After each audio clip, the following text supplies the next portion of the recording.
With the emerging, trend of AI, how is that affecting both FENECON's, inside work, inside the business, but also maybe it comes to like sales, marketing, outreach? What's your implementation of AI through the business so far? Right, absolutely. I think it's integrated into what we do, from a platform standpoint. We haven't really standardized around, a certain specific tool that my team uses at FENECON USA. I talk with my team members about it quite often as to how we're using AI on sales and marketing, outreach, just research and organizational work. And so it's definitely a big part of what we do. And I mean, I think on a bigger picture, while that will continue to be important from a business and organizational standpoint, on the infrastructure side, it's really quite interesting because you can think about how you have data centers as an example. And the data centers can be modular, like lots of small data centers into one area, or it can be like a bigger one, like a really big one even.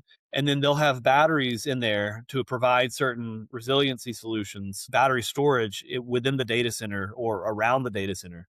And then often you will have an additional resource of like a microgrid with additional storage to have another layer of buffering to have backup power, like this redundancy or just more backup power, right? And why that's interesting is it creates this ecosystem effect where you have the local data center environment, and then you have the movement of power and the buffering and the services from battery storage there.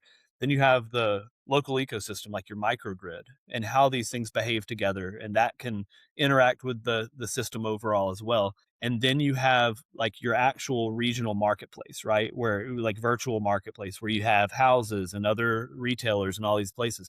And they're all basically behaving in orchestration or concert is how where we're moving towards. And why I think that's interesting is AI can be all over that. Like AI knows where I'm seeing AI show up, but not necessarily quite ready yet. And a lot of businesses doing innovation around this. That's one thing is we have founders starting businesses doing applications on this, and I work with quite a few of them.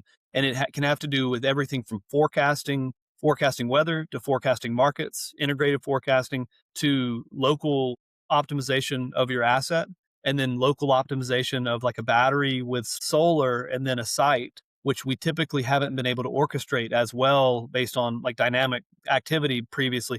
We could do it based on loads and different parameters, but the point is we can use AI to actually do machine learning off of that. And it can optimize at a site level. It can also optimize at a battery system level, right? So we can take that down and it actually is optimizing down within battery systems and allowing us to digitize safety and availability of power and the resource of power itself, the kilowatt or the kilowatt hour.